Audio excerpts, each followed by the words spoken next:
Leave me all on red, that's some cold. Then you hit me late at night, you suppose that. Really wanna do the work today. I don't really wanna do the work today. I don't really wanna do the work today. I don't wanna do the work today.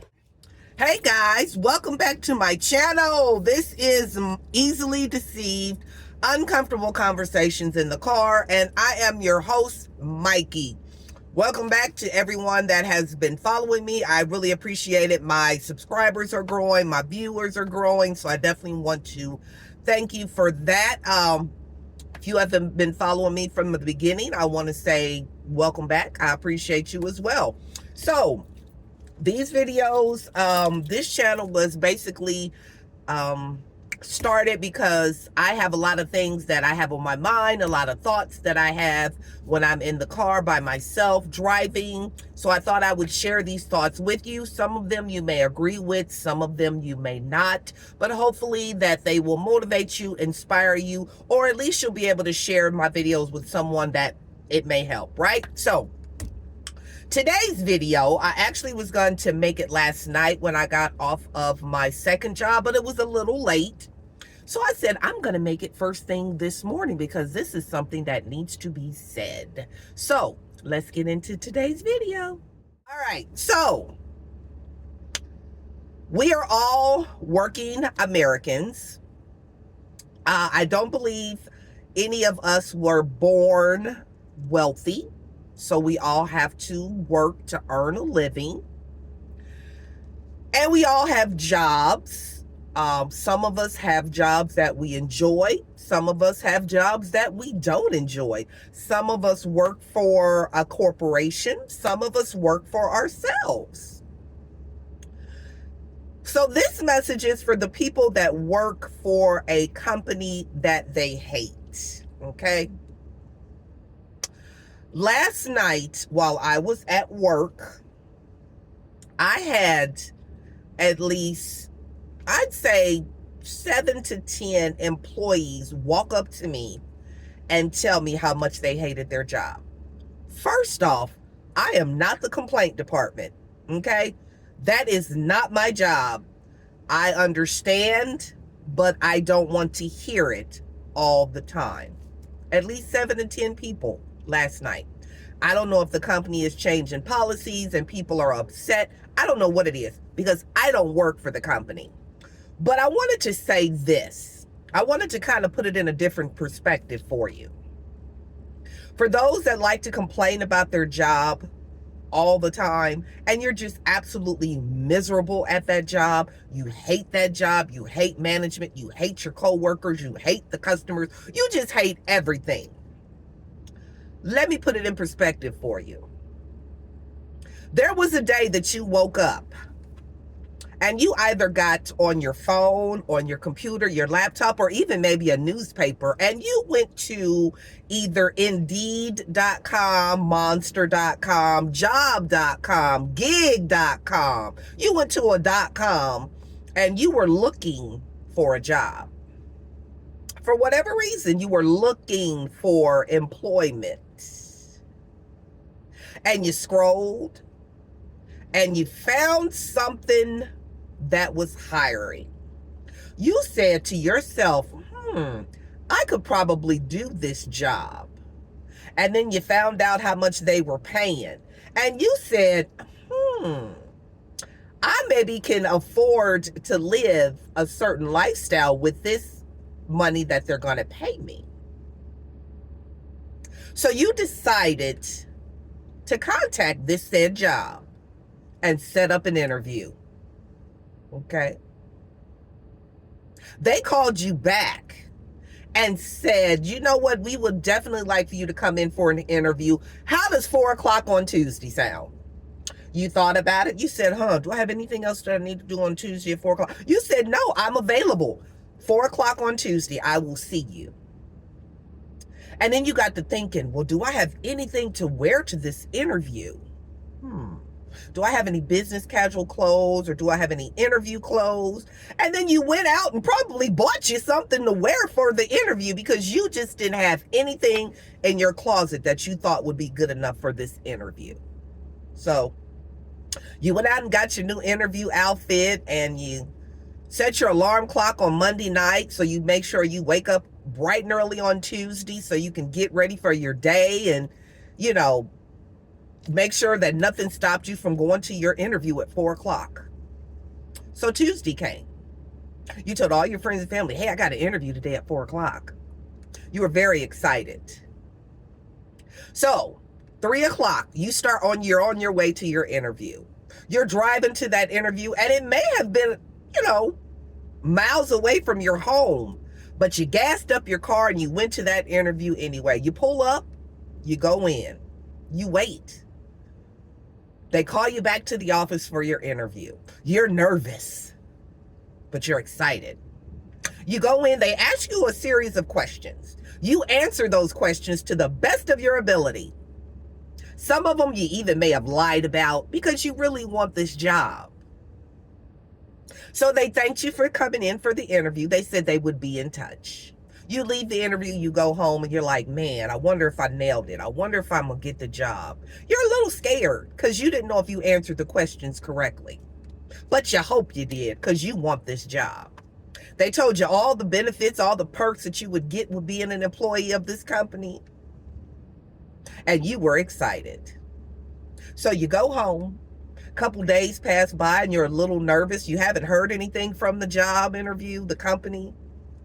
So you said, maybe I should reach out to them. Maybe they forgot about me. So you reach out to them and do a follow-up. Hey, you know, I'm just following up and see how the interview went on Tuesday at 4 o'clock to see if, you know, you've made your decision about the position. And they said, you know what? I'm glad you called because we were going to call you and let you know you got the job. Congratulations. You have got the job. We interviewed 17 people and you were the best candidate. So therefore, we want to hire you. Oh, you are excited. You over the moon excited. I got the job. I got the job. You calling everybody. Guess what? I got the job, y'all. I start on Monday. You excited. Your family is excited for you because now you can stop borrowing money from them because now you have a source of income. Everybody happy. Everybody happy. So Monday you go, you start your job, you're excited. You're going to do the best job you can do. You're doing everything they ask you to do. You even doing more. You're just being the employee of the day. They ask you to do something, you do it. You do stuff they're not even asking you to do. Because you're excited. You meet your coworkers are cool, everybody's getting along, you know, the break room is all, you know, a good place to be, everybody's in there laughing, joking, bubbling, and, you know, just having a good old time. And you're getting paid for this. You are so excited. So a couple of months go by, and you are still at this said job, but things have changed. Things have changed. The coworkers aren't as friendly as they used to be on day one. The management expects you to do a little bit more than what you've been doing because now you've gotten comfortable. You maybe slacked off a little bit on this job. So now the management is kind of riding you. They kind of micromanaging you. And you don't like that. They've lost a few other employees, so now they got you doing other people's jobs. Things that you weren't hired for, but they need your help because you are an employee of that company. And they pay you to do a certain job. So now you're getting upset like, hey, I didn't get hired on for this. Now this ain't what I applied for. Y'all got me doing janitorial work and I didn't apply to be a janitor. I applied to be a cashier. But now y'all got me sweeping and mopping and doing all this other stuff and I don't like it. Okay. And they tell you, well, you know what? You got a couple choices you need to make. You can either stay or you can go. But this is what the job entails now. Until we hire more people, this is what you're going to be doing. So now your attitude has changed. And now when you see me come in, you want to come and bend my ear off and tell me how much you hate your job. But guess what? You applied for it. You went to a whole interview. You was excited about the job. Now this is what the job has turned into. And now you don't like it no more. Well, I am here to tell you, you have a couple of options that you can do. One is you can stay out of my face telling me how much you hate your job. That's first. Okay? Because there's nothing that I can do to help you if you don't like it. There's nothing I can do. I don't even work for that company. So you telling me it's not going to make the situation any better. All it's going to do is make me sad, because now you upset and you done upset me. Option number 2, you can go ahead and get in people that blue vest and walk right on out the door. They got 2 entrances and 2 exits. You can go that way or you can go that way. But you can lead in people's job. You ain't got to stay if you don't like it no more. You don't have to stay. Option number 3, leave me alone, okay? I am not the complaint department. I cannot make you like your job any more than what you do. If you no longer like it, if it is no longer serving you a purpose, if you're miserable every day, you dread going in there, they work you too hard, the management is not nice, you can't get no PTO time off, you know, they got you doing stuff that you didn't apply for, my best advice to you is to pull that phone back out, go back on Indeed, Monster, Job, or Gig.com and find you another job. Okay, that's the best advice I can give you. So that is the video for today. And if you know someone who is just absolutely miserable at their job and all they want to do is complain and whine and murmur, show them this video. And maybe maybe these options that I've given them will work, and maybe they'll go and find something else. So in summary, I will share this with you. This is something that I have lived by for many, many years, because I've had numerous jobs that I could not stand. I was absolutely miserable. I had one job to where I got sick. I got physically ill from that job because I was so stressed out. Okay? And I said, never again, never again. So any job that I go to going forward, it's going to be something that serves me, that I enjoy doing, and when I no longer enjoy it, I'm going to go that way or I'm going to go that way. It's 2 exits, but I'm going to leave. Believe that.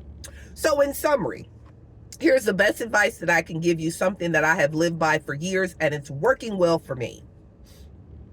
When God says it's time for you to move, he will make things very uncomfortable for you, because we as human beings get very comfortable. We get very complacent. Even though we're miserable, even though we don't like it anymore, we will stay. We will stay. For whatever reason, we will stay. But when God is ready for you to move, he will make it uncomfortable for you. He will make it so uncomfortable for you, you will have no choice but to leave. You may even get fired.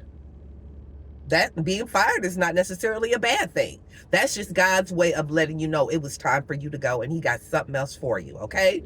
So that's a video for today, guys. I hope it helps somebody. Show it to a friend that's always complaining. Matter of fact, when I go into work tonight, I think I might play it for the people there, okay? So have a great day. Have an amazing day, all right? If you're on your way to work, or if you're at work watching this, try to find the good in it. At least you got a job. A lot of people out here ain't got no job and they looking. So if your place of employment is hiring, maybe they can take your job because you don't want it no more. I'm just saying. All right, y'all. Have a great day. Thank y'all for watching. Don't forget to like, comment, subscribe to the channel. Set your notification bell, because the next time I have an uncomfortable conversation in the car, I don't want y'all to miss it. All right? I see you on the next one. Have a great day. So beware, she's scared of loving me. So beware, she's scared